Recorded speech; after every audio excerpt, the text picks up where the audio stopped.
in modern day context, innovation is gaining more and more prominence in the current global era, where uh, you need to have cutting edge world class products because you can't just design products for our country anymore. It has to be absolutely world class because world class products from other geographies are coming to India. And the only way to ward off such global competition is to have global products. And how do you have global product? It is by having cutting edge innovation. By leveraging the strengths of organization and also across the value chain, leveraging the strengths of suppliers, customers, so that we co-create innovation.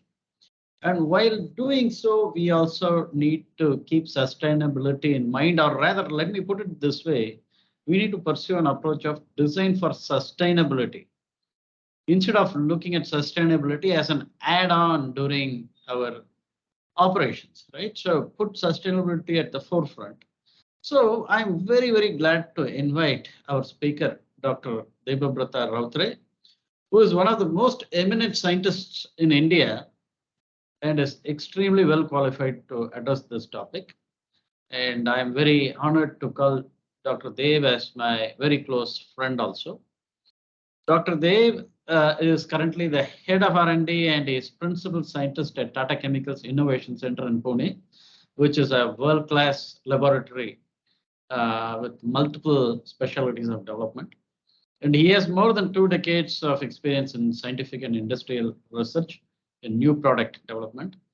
Dr. Dev has a PhD from National Chemical Laboratory, NCL, in Pune, which is the India's most prominent research institute for chemical engineering and chemical sciences. And after that, Dr. Dev has spent 2 years of postdoctoral experience at Ohio State University in Columbus, and also the leading institute, MIT, Massachusetts Institute of Technology at Boston, where he has also done some postdoc work. And he has authored around 35 papers, which have been published in international journals. He has also written 3 book chapters, and he has more than 30 Indian, European, and American patents to his credit. And at Tata Chemicals, he leads a team which does research on nanotechnology and also other products for automotive, home care, and personal care applications.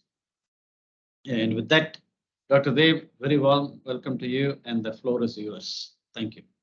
Thank you so much, Ashok. So kind of you, very flattering introduction, and thank you so much. And thank you also mentioning that we are very good friends. And hello everyone.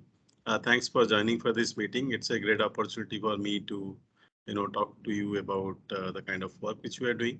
Ashok told me to, focus on the kind of innovation we are doing and take you through how we have been working or co-creating with customers to bring a lot of innovations into our organization. Also did mention to me about talking about in the current age of sustainability, how innovation is playing a big role. So just give me a minute. I'll just display my slides.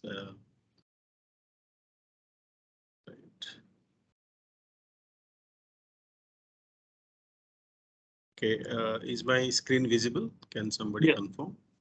Yeah. All right. So yes, just for better, internet connectivity, I'll just go off the video and. Yeah, and you may put it on slide 4 there. Yes. Okay. Thank you. All right. So I have titled it Customer-Centric Innovation in the Age of Sustainability. In my today's presentation, I am going to focus on about my company, the Tata Group, Tata Chemicals, what we are doing here, about my center, and what we are trying to do in terms of our product development at the center, and how what are the different processes we follow to develop the new product at the center. Post that, I will talk about what are the new technologies and how sustainability has become core to everything what we do today. Only two info for all of you.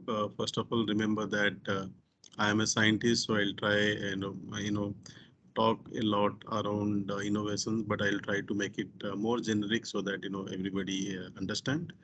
And second thing is that many of the examples which might I give it to you is will be related to chemical and materials industry because that's the industry I operate in.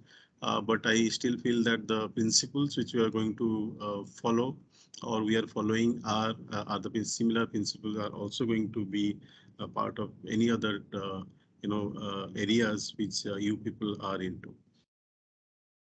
Okay, so I move on first, to all of you.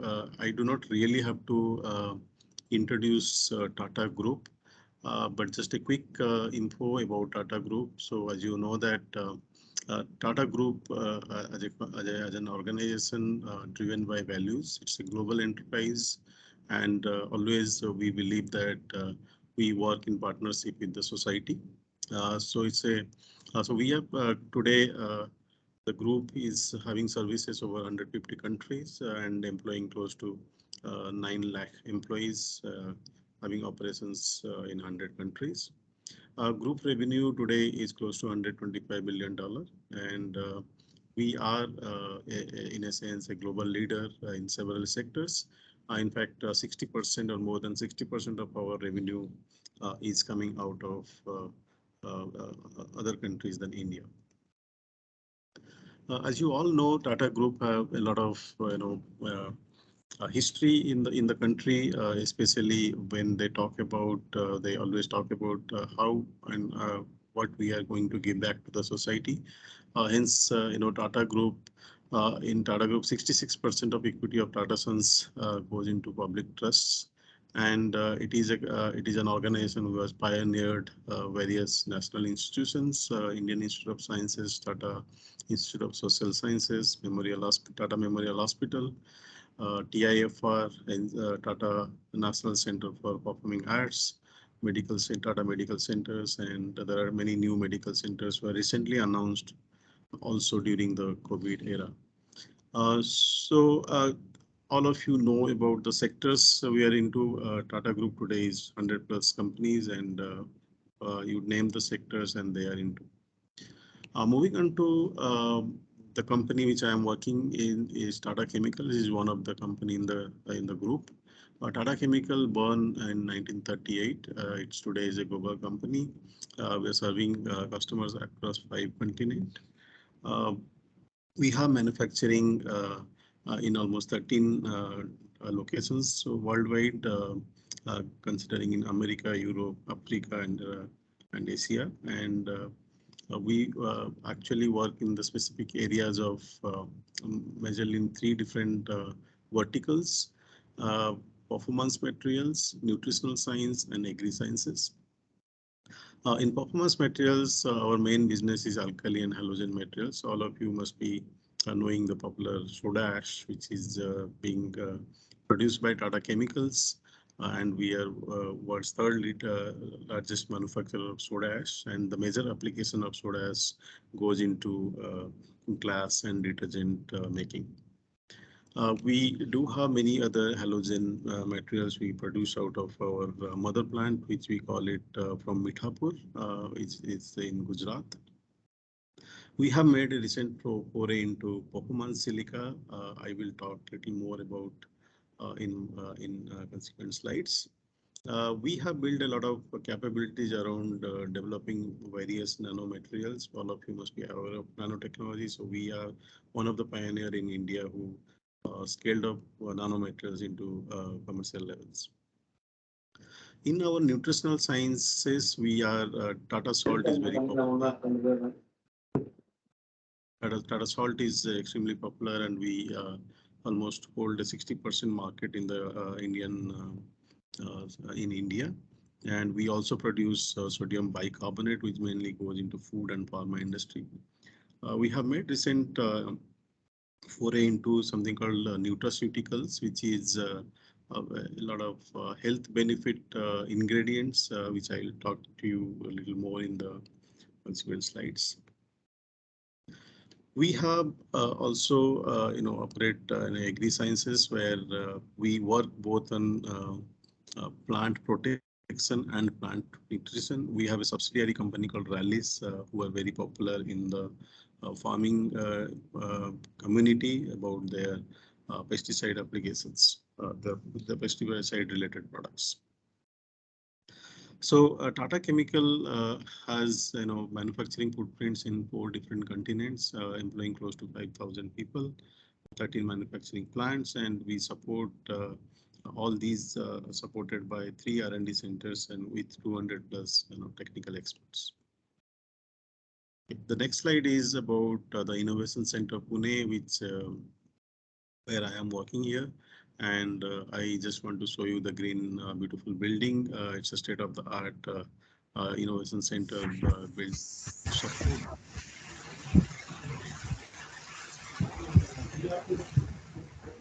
A little bit more about this center. So, team, those who are not speaking, please put on mute so that we are not disturbed. Sorry, sure. Go ahead. Sure. So Innovation Center was set up in 2004, and interestingly, it was during that period of time itself, we put sustainability and green chemistry, even 2 decades before we decided to foray into that. And when we call it Innovation Center, because that is the time when the R&D people were started joining this center. We were given a mandate that we will not look into the current product portfolio, and this particular center will look at the newer opportunity for the company. So if we start looking at the current portfolio, then it will become more and more R&D related place, and it will not be able to innovate newer opportunity for the organization. So in that, with that in mind, during 2004, we hired people in the space of nanotechnology and biotechnology, and over a period of time, we expanded our entire technical expertise into multiple areas, including microbiology, nutritional science, food technology, nanotechnology, sustainable materials, and we also have built capability how we can scale up a lot of material to a commercial level. In terms of our overall journey at the Innovation Center, we have close to 137 patents filed, and both in India as well as outside India. And in terms of our patent utilization ratio into products, we have close to 18% of utilization ratio of patents going into the new products for the company. We had looked at worldwide, a lot of large companies also, the utilization ratios are sometimes somewhere between 10 to 17%. So we are very much similar to the world standard when it comes to utilization ratio of our patent. In addition to patenting, we also do a lot of research publication in various international journals, so that Tata Chemical as a company is known to build their products by using science as a platform. In addition to our research activity, we do participate in various innovation awards, and Tata Chemical has been a forefront in multiple obtaining multiple innovation awards almost every year. So this is a slide which I have tried to give you a snapshot of what this center has been able to deliver in terms of innovative products to the company, and most of the products, rather every product in this particular slide, was generated and developed at the Innovation Center, and these are completely new range of businesses for the organization.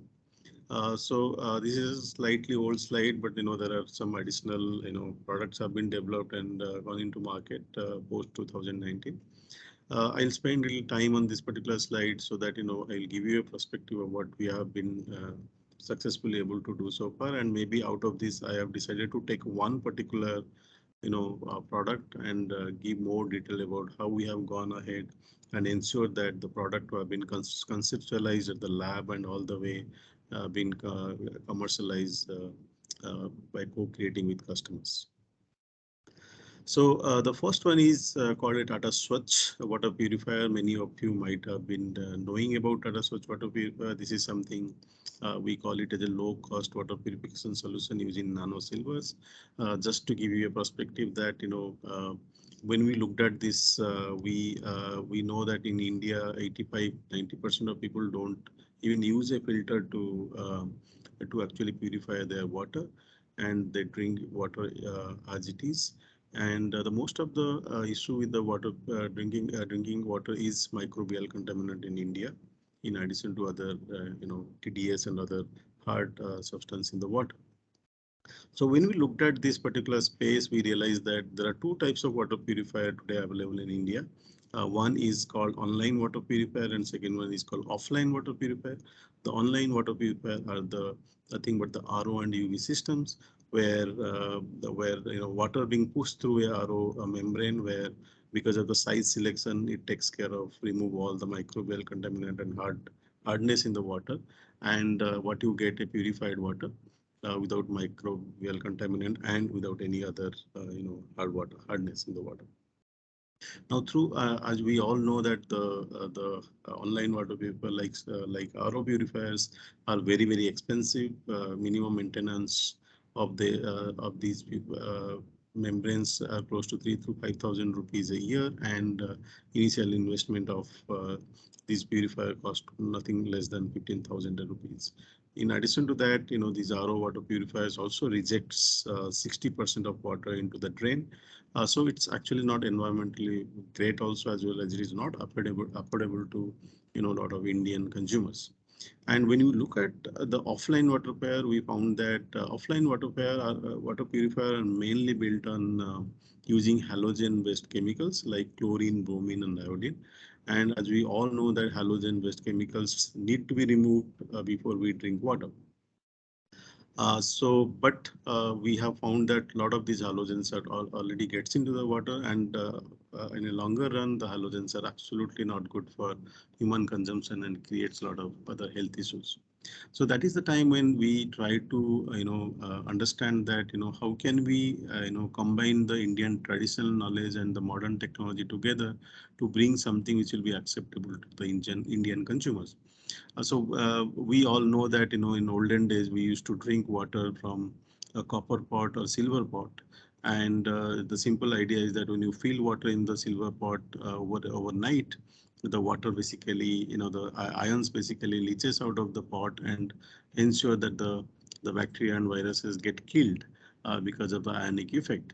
But for that you have to wait for entire overnight treatment, and then next day morning you'll be able to drink. But can we use that same technology by using some modern science to do something faster? There, where we brought in the nanotechnology, where we take micrograms of or milligrams of silver, and we convert them into millions and millions of particles of nano silver, and we identified a beautiful agri waste called rice as ash, and we found that that's an extreme good medium to filter water. And we just married the rice as ash with the silver nanoparticles, and we found a technology to bond them covalently so that they remain tightly bonded to the substrate. And when water passes through the bed of the rice as ash containing nano silver, it takes care of killing all the microbial present in the water. So this is what this product was launched sometime in 2009, and this has been the use of nanotechnology or nano silver, especially for water purifier, was world's first technology. It's not that silver was not known; it was known, but nobody has put it into use as an innovation to go into the market. So this is not India's first; this is world's first technology when it comes to low-cost water purifiers through nano silver technology using an agri waste like rice as cash. In the same space, we moved on to something called nano zinc oxide, and this is again in the same space of nanotechnology where we try to put another product into the market, and we looked at cosmetics, durable paints, and hygiene products. We put that into the application.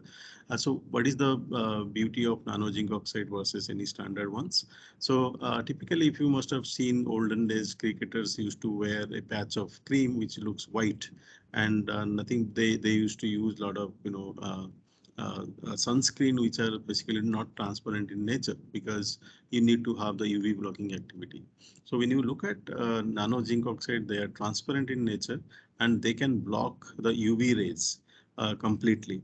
Now, if you ask anybody in the cosmetic industry, when they are actually adding a UV blocker, they add different organic UV blocker, and there are a lot of regions of UV block, UVA, UVB, and UVC.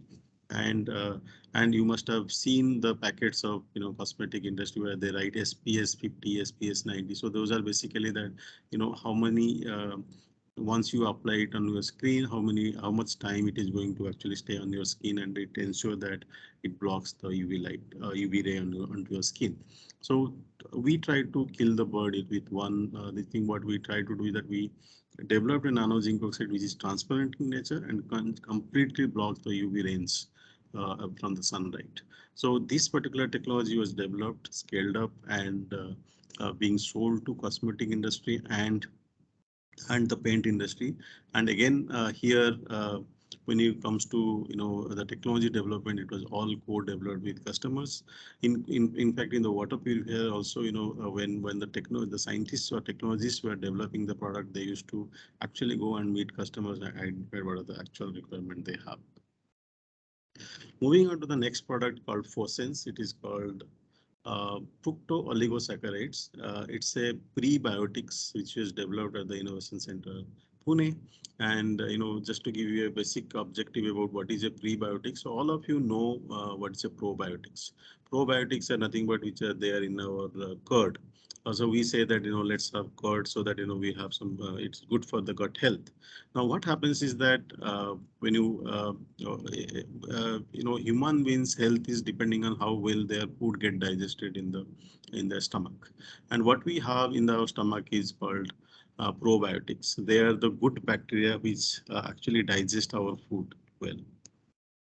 Now, if you have to eat curd, then that also have very less probiotic, and you need to have a lot of curd to have probiotic in the system. But then curd also will add fat and other thing to your body when you have it more.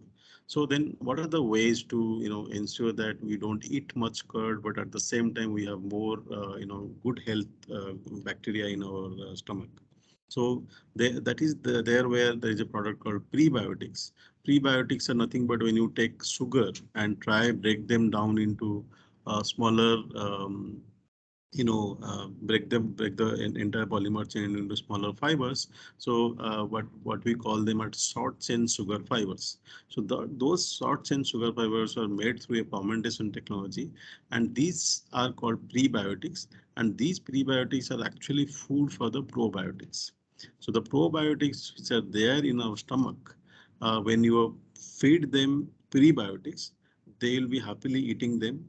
When they eat them, they remain healthy, and when they remain healthy, our food get easily digested because our gut microbes are very healthy in nature because we are giving them the right food to eat. Otherwise, a bigger sugar molecule they will not be able to digest. Now, again, this is an innovative technology which was developed at Innovation Center, where today we have a manufacturing factory for this as well in the southern part of India, which is Mambatu, which is close to around 1 hour drive from Chennai. Again, this is another product which is completely built for the first time in India through a fermentation technology, and we have been doing extremely well in this particular space of prebiotics. The next one is about highly dispersible grade silica. We have been pioneering in India to develop a highly dispersible grade silica, which is a green alternative to carbon black in the tire industry. I have some more slides to show here. This is something which we have taken again into commercialization of how we can build a sustainable solution to the tire industry or overall to the automotive industry, so that we can make the automotive emissions sustainable and free of or reduce the carbon dioxide emission to the environment. Now, just to quickly give you an update is that typically the tire is all about a combination of rubber, reinforcing pillar and steel cuts. And most of the reinforcing pillar over a period of time, many years have been is the carbon black. Carbon black and rubber both are compatible in each other because they all come from the petroleum source. Now, there is a lot of need of looking at alternate source to carbon, so that you can actually improve the fuel efficiency of a car while a silica based tire is being introduced to the industry. Just to not sell the silica based tires, actually the more and more silica you add to the tire industry, it will have lesser rolling resistance and it will have better wet grip, and it also might improve the durability of the tire. Hence, you'll be able to, one is that moving away from petroleum source of raw material. Second, because of lower rolling resistance, you're improving the fuel efficiency. Hence, you are going to reduce the carbon dioxide generation to the environment. And just for most of your information, that almost 25% of your fuel efficiency depending on your car's tire rolling resistance. Now, typically, if you look at a car moving forward, there are three major parameters which actually consume your fuel. The weight of the car, the aerodynamics, it is moving against the air, and third is the tire rolling resistance. So we are able to help the tire industry to build a indigenous highly dispersible grade silica that can replace carbon black to make it a greener source. And we are not only building a silica portfolio in normal route, we are also ensuring that the silica is actually extracted from a natural resource. I will discuss a little more about this particular piece in my next slides. I'll just quickly move on to some of the other products we have developed. We have used to have a food division. Recently, we have diversified it to another company called Tata Consumer Product Limited. But the products which we have developed for that was developed at the Innovation Center Pune. We all know that we Indians look to eat and a lot of fries and made up of lentils, besan, and at the same time we want to be very healthy. So our scientists have looked at, what can we do actually to, reduce the oil consumption while enjoying a our fries. So actually the team of scientists went ahead and met a lot of people and the vendors on the street and talked to them about, the pakoras or fries they make. And while discussing that, somebody told them that, there are specific type of besan when he does a mix, he gets a better, less oil consumption for himself. So it's not only benefit for him using less oil, it is also benefit for the consumer. So that's how our team came back and developed a particular particle size of besan with right surface moisture. And we have demonstrated that by making the same fries, you can actually reduce your oil content by 10 to 15% without disturbing the sensory part of your pakoras or fries. And that is something, a new product. This is always available in the market and it's so highly demanded it just goes out of the shelf very fast. Another interesting development we have done is something called double fortified salt. Salts are always comes with iodine, and you all know that iodine is mandated in India to get rid of the problem of goiter. Recently, there is a double fortification of salt being launched in the country, and the reason is that most of the Indian population are actually iron deficient. Women 75%, men almost 45%, and there is a requirement of supplying required quantities of iron in a bioavailable form. Now, although it looks like you add iodine and add iron, and then you solve the problem. The reason why salt should carry the iodine or iron is because it's an universal food. Everybody eats it, and if you give the required quantity, actually it gets to everyone. Now, the moment we add iron to iodized salt, the iodine get liberated because there is a chemical reaction happens between iodine and iron, and hence neither you get iron nor iodine nor you get iron, because while liberating iodine, iron get oxidized and it is in a non-bioavailable form. So we developed a technology where we ensure that both iodine and iron remains together without interacting during the salt formulation. There is also a product in Tata Salt called low sodium salt, where we have basically reduced the sodium quantity of the salt while ensuring that the saltiness remains.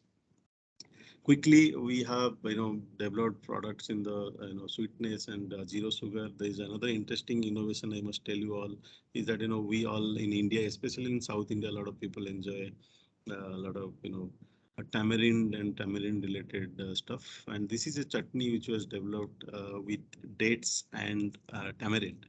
Now, what is the why this combination is important is that we all know that dates has a lot of iron in it, and tamarind has ascorbic acid. Now, typically when you consume iron from different sources, iron actually is not bioavailable. When I say bioavailable, it actually should get absorbed in our body when we consume through different foods.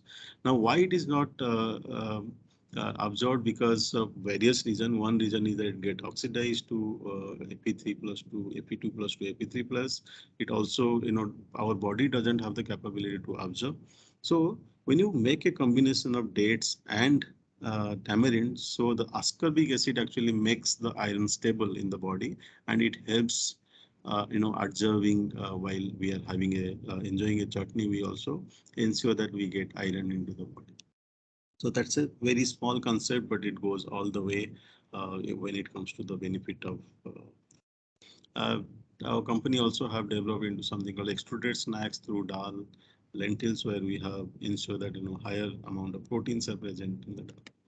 Okay, so this is a quick next slide is all about talking about how we are ensuring that we are using the principle of sustainability and green chemistry. So as you all know that India is one of the largest rice producing country, and we generate a lot of rice husk, and rice husk actually being used by a lot of rice mills to actually they burn it as a fuel for their energy requirement, and what they get is rice as cash. And today this is being thrown mostly as a ground field, only 5-10% of it being used in various applications. Now, we had taken this rice as cash. When you looked at it microstructure, they are actually mesoporous in nature, and this actually becomes the a filtration medium. And what we have done is that into this we decorated with nano silver technology, and then converted them into a granule form, and this granule actually goes inside a filtration device, and in the filtration device it removes all the bacteria and viruses. Then what you get is a pure water purifier. When we launched this particular product, this was the water purification per liter cost was around 14 paisa, and very simple technology. And today we have also have a program where we ensure that people themselves can actually fabricate this whole filter. So there are some activities from our sustainability team or our corporate social sustainability team are doing. We have converted the same technology, as we know that this rice ash contain around 80% of silica, SiO2. So can we convert this into a interesting raw material like silicon dioxide that can go into tire and any other industry? So this is also something which we have recently industrialized.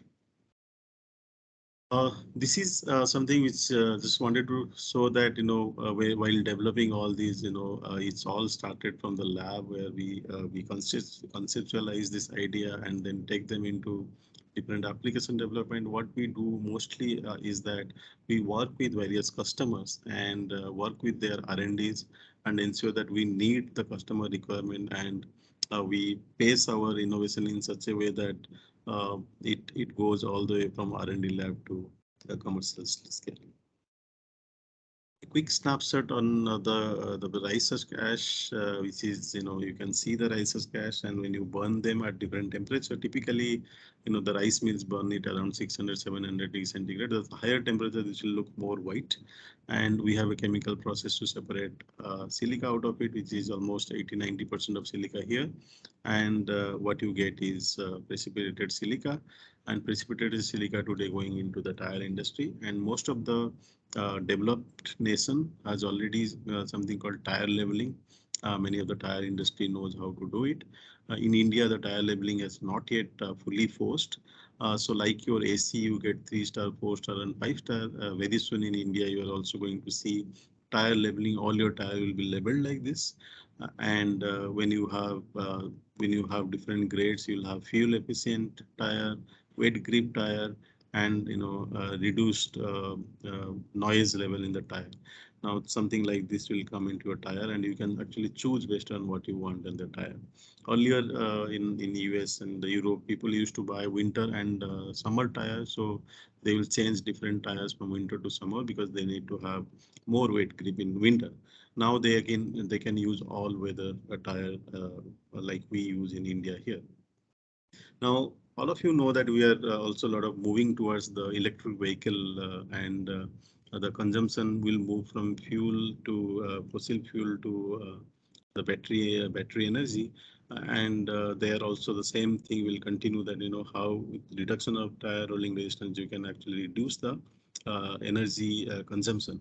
And similarly, another problem is going to come when you get more and more into electric vehicle is the noise of the tire, because today the tire noise and the engine noise get cancelled, because both have noise, and once you get into an electric vehicle, what you only able to hear is the tire noise, because there is no engine noise will come out of from the electric vehicle.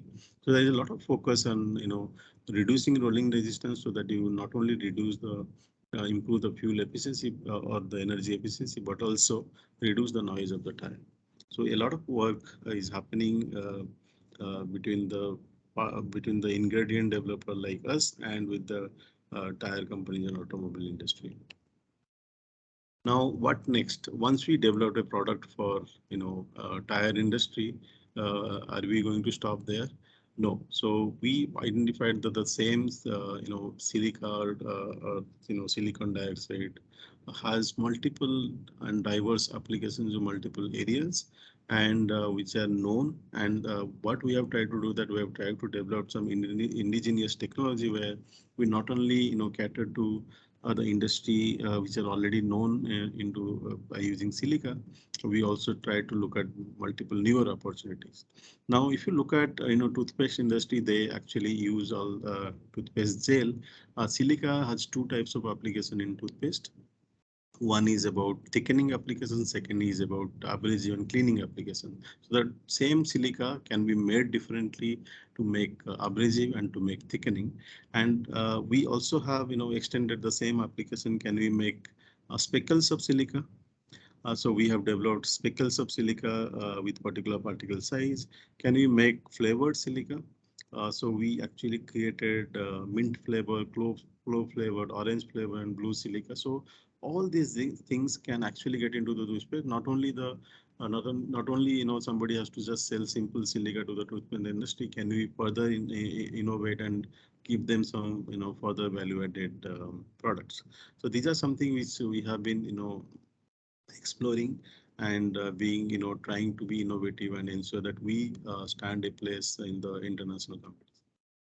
As you all know that a lot of people use cosmetics for cosmetic beads for exfoliation application, basically a scrubbing application on the face, and most of the scrubbers today use are either comes from a plastic polymers and other petroleum source. And can we look at sustainability there? So can we make hard silica granules, and can they be used as a scrubbing application? So another applications which were developed for the cosmetic industry, and being trying to produce this grade and co-create with some of the cosmetic industry. I talked about how can you make colored silica, for toothpaste and cosmetic applications with different flavors and colors can be embedded into the same surface. So what I'm trying to tell you that the same thing can be extended into multiple other applications, speaking around the chemistry of it. Now, another example here is that, you look at a lot of cars today comes with a lot of, a muscular look because just by changing the glossiness of the paint to a matte finish. Now, so the paint industry just use simple silica, a particular type of microporous silica. If you add to the glossy paint, the overall look will be a matte finish. Now, how does this happen? Uh, you know that when we see a color, it is nothing but the light reflection what we get in our eye. So what we do is that we create a microporosity in the silica, and you add microporous silica into the paint, and when the light falls on it, basically it get diffracted and get dispersed. It doesn't come back to our eye, and it get diffracted. Hence, what you get a matte finish. You don't get the glossy finish in the car. So simple addition of few percentage of microporous silica will make your paint look matte finish. Not only that, this is also being coated into, wood surfaces as a wood lacquer and all. So that will also give it matte finish, as well as it will have something called anti-scratch properties. So we also have extended the same silica technology to make it anti-fog. So all of you know that, especially nowadays when we are all wearing mask and the spec, we get a lot of fog in our spec. So can we reduce that, something like that? So we try to, through silica technology, we try to develop an anti-fog solution. Extending the applications, we created something called hydrogel, which is being through silica based, which is being used to remove heavy metals from water. We used to have a water business, so we have a water business rather. So we used to, provide further support how we can remove heavy metals from water, especially industrial cleaning. So silica has been extended to animal feed, adhesives, anti-blocking application, etc., etc. So what I'm trying to tell you is that the same material have multiple applications. You just have to play around with the chemistry and develop newer and newer applications.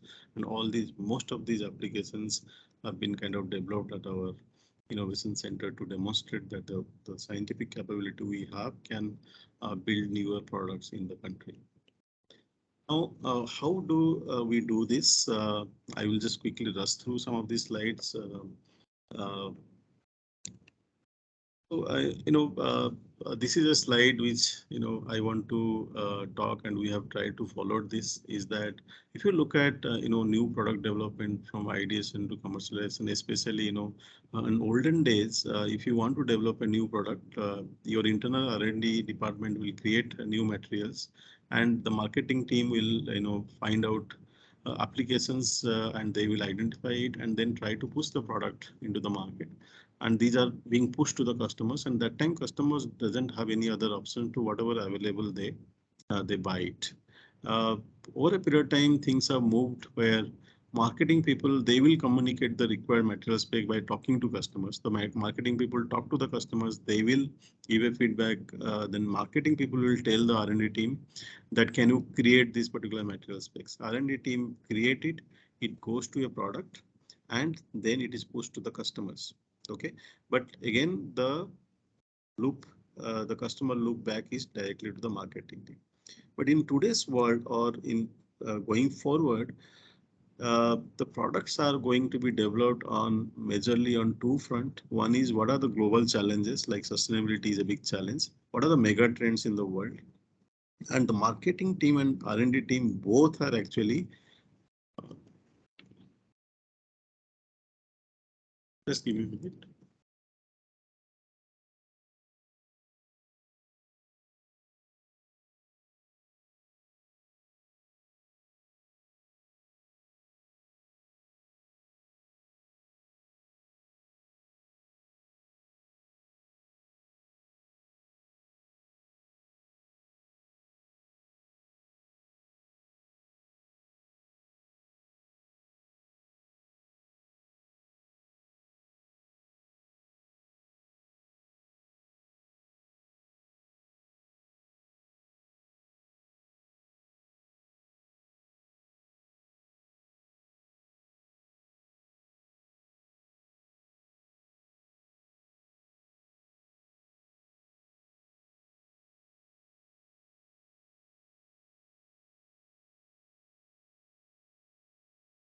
Okay, sorry, am I audible?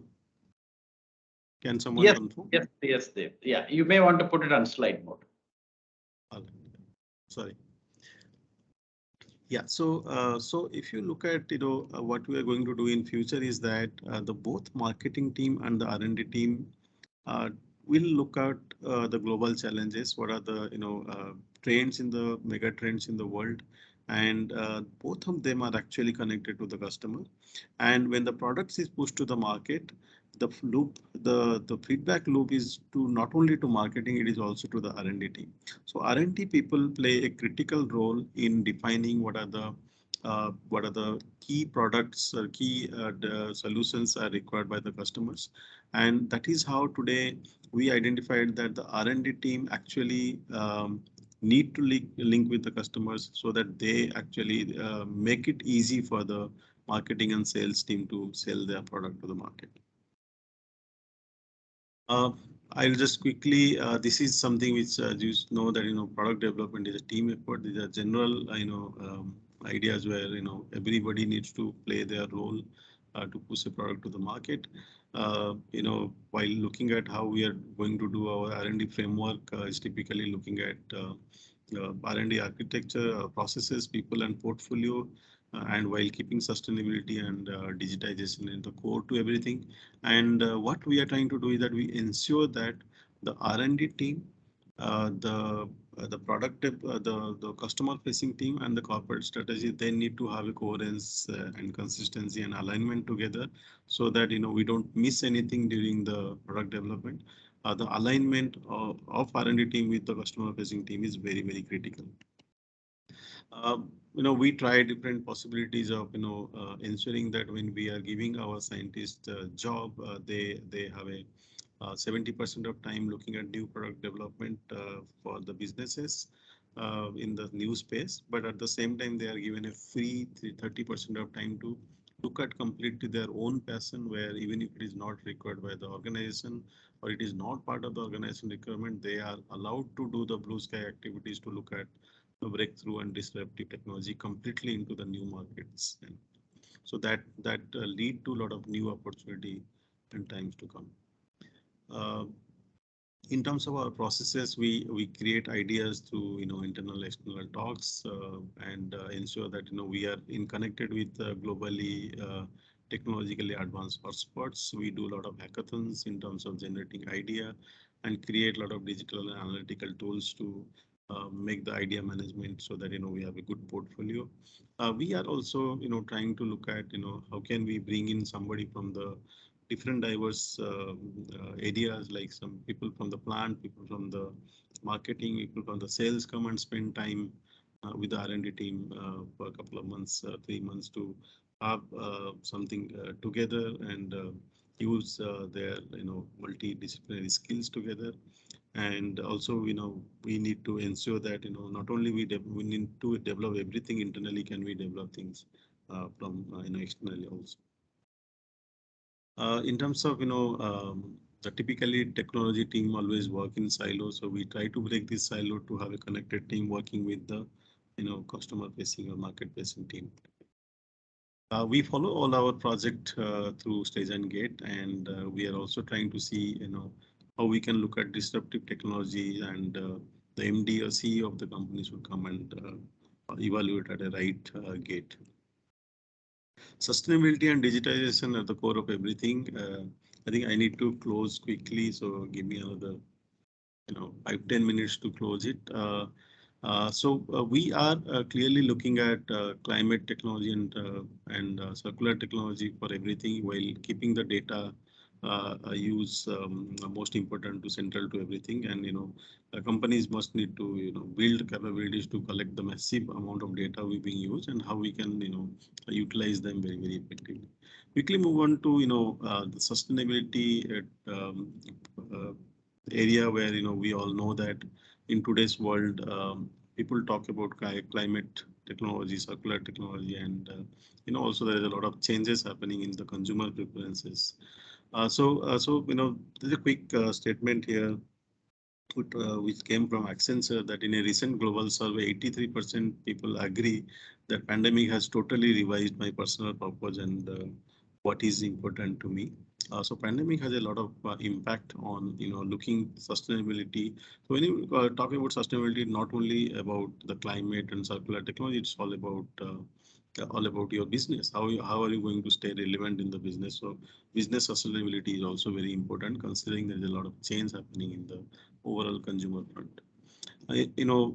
We talk about no plastic. In a recent global survey by McKinsey, they said 60% say that the concern for the environment has changed their consumption and recycling behavior. So people are also changing, whether we try to understand or not, but people are actually trying to change. Now, these small changes in customer behavior have huge impact on our overall supply chain effect, and so everything will automatically, feed into the entire value chain. Most of you, is already aware of, how we need to look at climate enabling elimination of, the greenhouse gases emissions, and there are a lot of work happening on decarbonization of industrial processes, capture carbon dioxide, utilize them, look at hydrogen economy, EV charging, synthetic fuels. In the circular economy, again, you ensure that whatever input is going in, whatever output is coming in, it's completely circular. So reuse of plastic, reuse of food and agriculture waste. So everything we need to think, circular. Similarly, there is a change in pattern in overall, consumer preferences. So is there actually a market for your green product? The question is always there in everybody's mind. When you make green product, is there anybody who are going to pay for it? Irrespective of that, every customers we reach out, even if it is they want a green product, but at the same time they don't want to pay for it. But it is very clear that green is going to be there, and everybody need to think green. So there is a statement by a director of Material Innovation and Sustainability USA that the day is first approaching that our stakeholders will be rewarded for investments in that don't have carbon neutral scaling in our go-to-market strategy. So everybody need to have a carbon neutral scaling into their go-to-market strategy. In fact, when we are dealing with the chemical industry, most of our customers are already taken the carbon reduction footprint challenges, and they are already having a lot of pressure on us to ensure that we do our bit for their carbon reduction. And we have also a special department already launched, which actually talk about head of sustainability or director of sustainability system. So where are the answers? So the answers is all about building a sustainable technology. So the manufacturers need to design circular economy on everything that they do. Quickly, that you need to look at both your pre-sale and post-sale data, and ensure that how you can continuously keep your eye on the circular economy. Key takeaways: remember your customer is your customer. Sustainability success needs mostly integrative and ecosystem-based thinking, and circularity-based manufacturing is the new winner, which takes it all. Okay, so Ashok, if I just have a quick 1 minute, or I can close because it is closing to 4:30. Hello. Ashok. Yeah, I think I can close it here because I have more slide, but I think considering everybody's time, I'll close it here. Sir, Mr. Ashok has left for a meeting for 10 minutes. Mr. Suman Verma, sir, over to you, sir. Please take it on. Yes, sir. Yeah. Good afternoon, and sir, great to have such valuable insights from you on overall Tata's R&D work, NPD, and a lot of good insights we got from you, especially the journey of Tata and the patents you've got, and especially the nanotechnology, what you have told us about. Because we used to hear only the application part was missing really. So how we could really relate to those things, cosmetics, whether it was sunscreen and the anti-fog, and I belong to SRF, so the tire also, the green tires, that also is a good insight for me. So I'm just I want other people to have their questions if anyone has some queries. So it's open forum now. Yeah, the forum members can ask questions. Dr. Dev Yeah. will be happy to take it. Yes, Yeah, sir. Mr. This is Rajkumar from TAFE. Thank you very much, Mr. Deb, for giving us the insights, the way you took us through the roadmap. So one interesting thing was based on my previous company's experience, I was in Tire. So I just wanted to, I just got a feel that silica is slowly coming up. Even when I was there, I think the silica was coming up and we tried it for the winter tires, probably which helps in the wet gripping, that kind of a rolling resistance, this kind of application, more predominantly for an European country. So how far you feel that now it is going to spread fast? Because replacing carbon, again, it's a mindset, and again, you have to go to the mindset of the people, because people always tend to look at black tires because silica is basically, it looks like more a white. And that is one mindset part. Other part is obviously there is another challenge in terms of that abrasive resistance.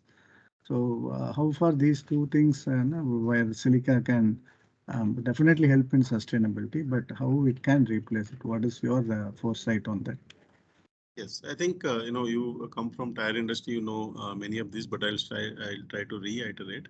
So the silica is picking up very, very fast, and as I told that whether you like or don't like, agenda is going to be pushed to the market, and even though there is a lot of pressure from carbon industry to stay, and silica industry is definitely going to grow, and it is growing.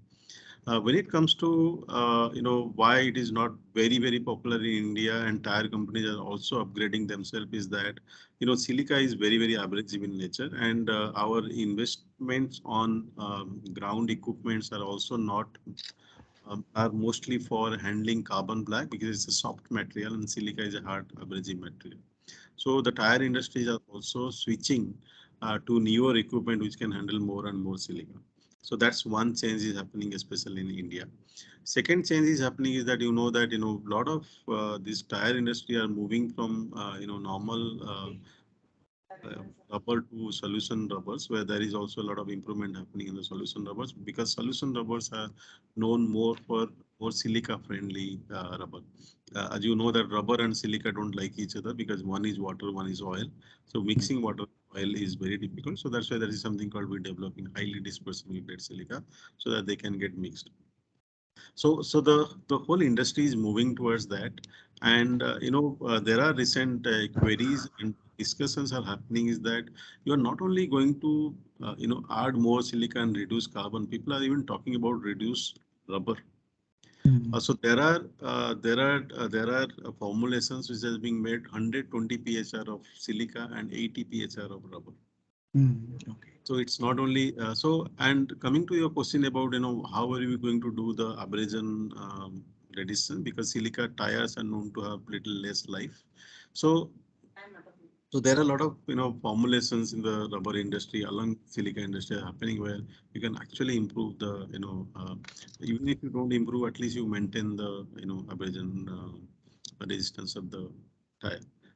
No doubt about fuel efficiency and weight grip, but abrasion resistance also a lot of work is happening. And you know that in India we run our tire for much longer than required, but in Western countries, if you have a 30,000 uh, or 40,000 kilometers, you have to Replace it. your tire. Otherwise, the fine is more than buying 4 more tires. So the regulations are going to come in multiple front. On the greener side, on the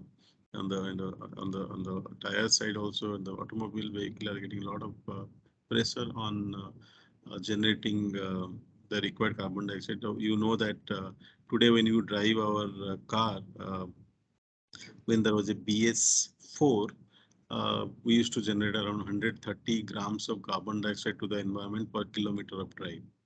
And with BS6 or Euro 6, it has come down around 100 or 90 grams of carbon dioxide to the environment per kilometer drive. And when we are moving forward, it is even going to further come down. Now, the innovations are happening on reducing the car weight, ensuring that there are design changes in the car, tire rolling resistance, fuel quality. So everywhere the automobile industry has a pressure to reduce the emission of carbon dioxide to the environment. So we like it or don't like it, the environmental thing is going to be pushed very, very hard. And the greener alternatives are ultimately going to be the reality. Okay, thank you so much. Thank you, sir. Anybody else? Forum members? Yeah. Hello. Hi, sir. This is Rahul. Am I audible? Yes, Rahul. Yeah. Hi, sir. Sir, my question is, as you in the first you have told that 60% of revenue of Tata Chemicals comes from outside India. So for a company like Tata Chemicals, spearheading for sustainability is rather, apart from being a customer centric thing, it's a business sensible business thing to do, because 60% of your revenue are from outside, and I believe some revenues from European and American side as well. So where the importance for sustainability given by the regulators and the policy makers are far more on the higher side than that of India. So my question is, being customer centric in a sustainable angle, chemical industry for sure need to be done, but what about the other industries, especially right now I am coming from an automotive industry.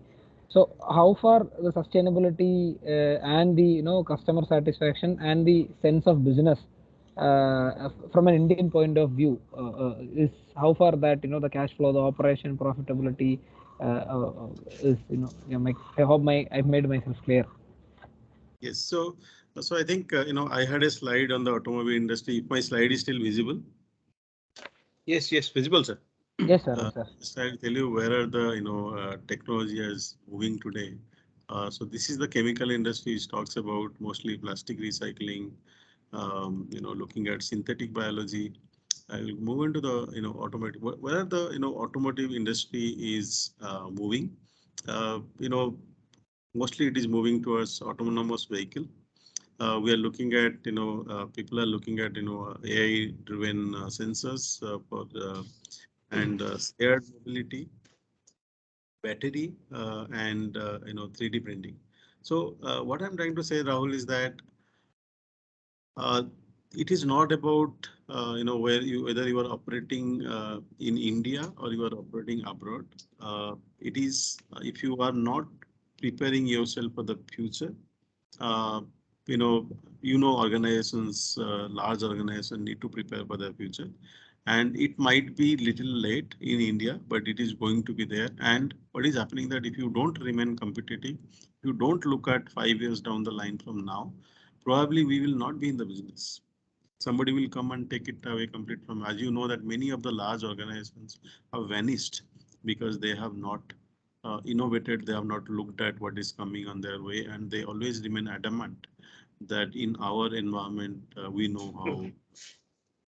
how. So these are all preparation for future, and it's not about it is not required in India now. It is already increasing. Indian customers are still very cost sensitive, but at the same time I'm telling you is that when we started the Silica play in India for replacing carbon black, everybody was happy that one large Indian player looking at a lot of technological aspects to help us building silica into tire. But within few years of time, many of the tire companies are not interested buying silica from us in the regular standard way, where the typical silica comes from quartz sand, which is mined quartz sand. Today everybody has a pressure on us that we need green silica, which is coming out from a agri waste. Okay.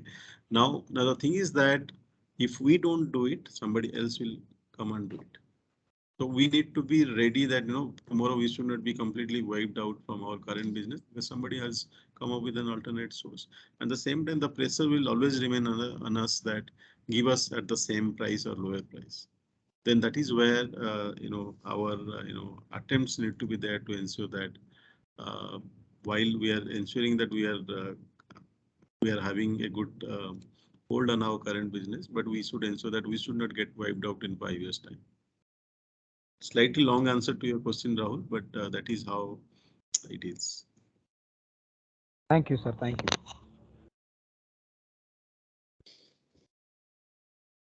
Any other questions?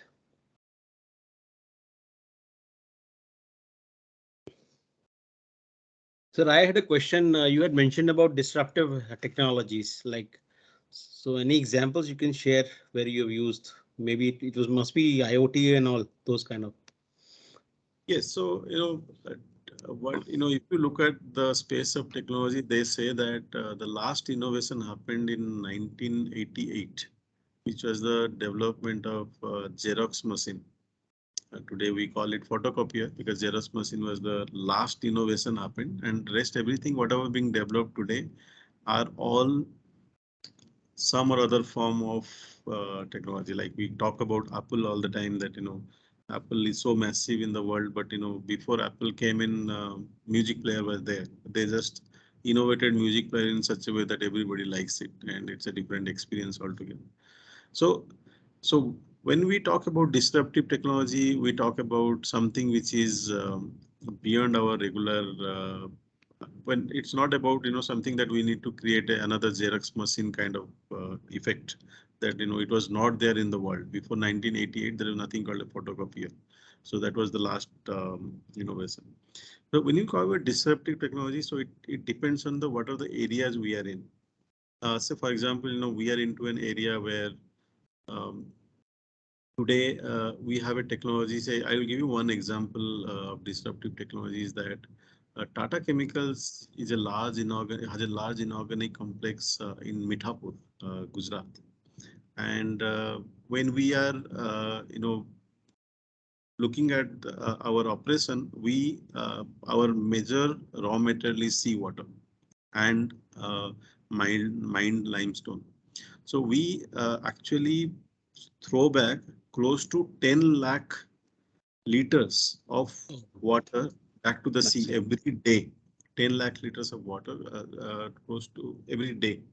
Now we found that around 12 gram per liter GPL of calcium, clear calcium chloride has been thrown back to the sea. Now there have been 50 years of research to what to do with this so much of calcium chloride being thrown back to the water. Can we utilize it? And it has a lot of environmental issue also. So then, we looked at a disruptive technology where can we utilize the carbon dioxide which is generated from our power plant in the factory and mix the carbon dioxide with the water which is being thrown back to the sea and convert those calcium chloride into calcium carbonate and make calcium carbonate as a product. So typically it is very difficult to mix a reaction of calcium chloride and carbon dioxide. They just don't get mixed. One is gaseous, one is even if you purge the gas, they just don't get mixed. So the team has developed a catalyst which will allow the carbon dioxide which is generated from the plant can actually mix with and you produce another grade of product where you are completely eliminating the issue of carbon dioxide generation. At the same time, you are throwing so much of liquid back to the sea, which is contaminated with calcium chloride. So this is one of the example where you are not only creating a complete disruptive opportunity because it's not there in the world. Nobody has done a technology where simple mixing of calcium chloride with carbon dioxide works into a calcium carbonate formation because of its nature of chemistry. With use of certain catalyst, it is possible. A quick example on the same line is that, because we deal with a lot of these, sea water and all that, a lot of algae formation happens in our plant because we are into salt manufacturing and salt manufacturing pans are around 40,000 acres of land where salt pans are being produced, and we found a lot of microalgae formation in those pans. So somebody looked at how can we utilize microalgae to convert into a fuel, automotive fuel, and there is a project which called microalgae to sustainable aviation fuel. So these are some of those disruptive ideas people are being exploring even in our own center, that converting microalgae in. So you can grow microalgae as much as you want because it is just naturally being grown in the salt area.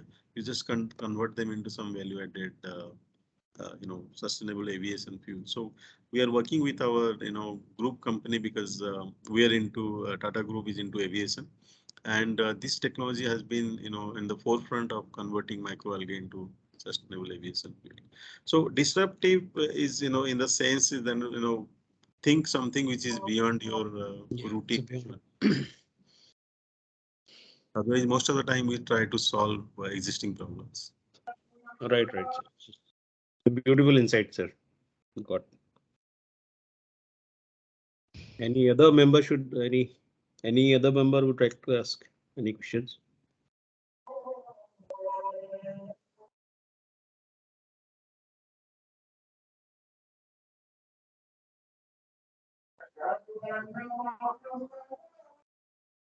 Please be on mute. Please, I think other members, some sound is coming.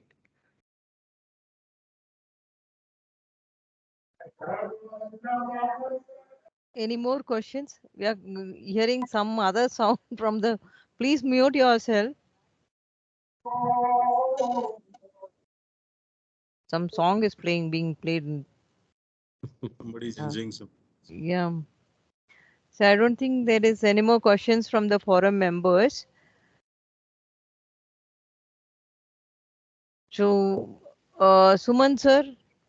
I think yes, sir. We can conclude, and yes, it was really please. great to have you here, and it was so much of good insights right from your Tata journey to the customer-centric approach, then your NPDs, R&D work. So it was really beautiful insights for us, especially the things we could relate to in practical, like Tata Salt and Tata Swatch approach. So how nano technology is being used for those kind of products. So it was really great to have you, sir, and we look forward to, I think, more and more from you. Maybe you may not be having so much time for us, but we may have more on the customer centric because these live examples are really very insightful for us. Yeah. No, I'll be happy to connect whenever you want us. So thank you so much for your time. Thank you so much, sir. Thank you, Dr. Deb, for taking out your valuable time and addressing the session today. It was really wonderful session. I hope the members had a lot of takeaways today. Thank you, members, for joining us today. Few people, due to some difficulty, they could not join. Anyway, sir, we all look can for... switch on their cameras, ma'am. You can take a just snap. Yeah, sure, please. I request all to switch on the cameras.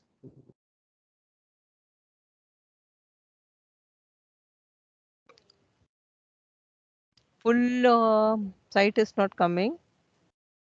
Ashok sir is also, I think, now joining.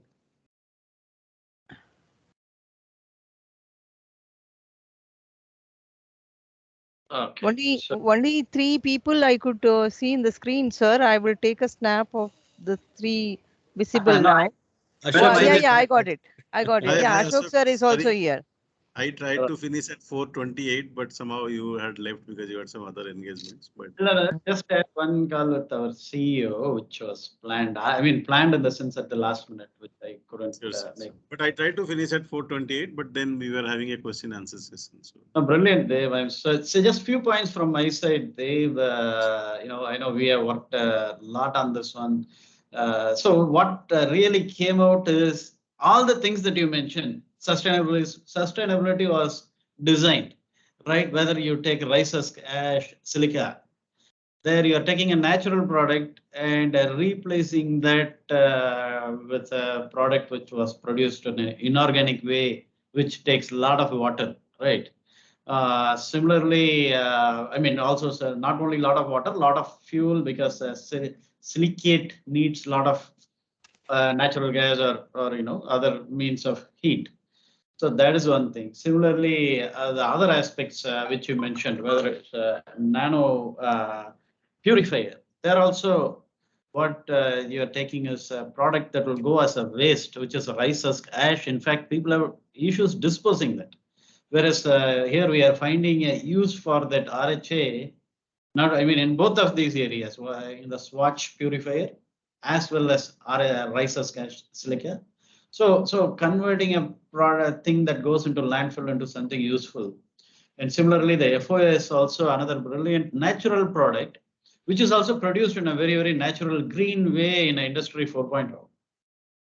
Right. So all these things which I see, there are a few more examples, but I don't want to take a lot of time.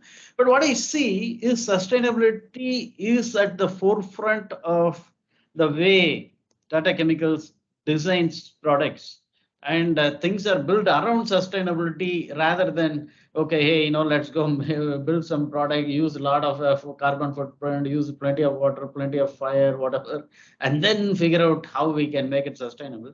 Rather, it's putting the sustainability on the front burner and developing things around it. So I see a very, very brilliant presentation from you, Deb, which was very. I just must add to the audience is that Ashok is one of the person who has actually championed our rice husk-based green silica, and he also set up a world-class, plant at our Cuddalore facility, and everybody still remembers him because of the kind of work he has done, and it led us into this particular space very well when he was at Tata Chemicals. Thank you, Dave. Very kind of you. Yeah, that was great to work taking a brownfield facility and converting it into more sustainable factory along with where we also put a lot of Industry 4.0 in a very, very cost-effective way. So that was very, very encouraging. 3 years of my life. So I also enjoyed that. So with that, over to Lalita madam to offer a closure, or maybe have a thank you note for Dr. Deep. Yeah, thank you so much, sir. Thank you, Dr. Deep. And thank you, members, for joining again.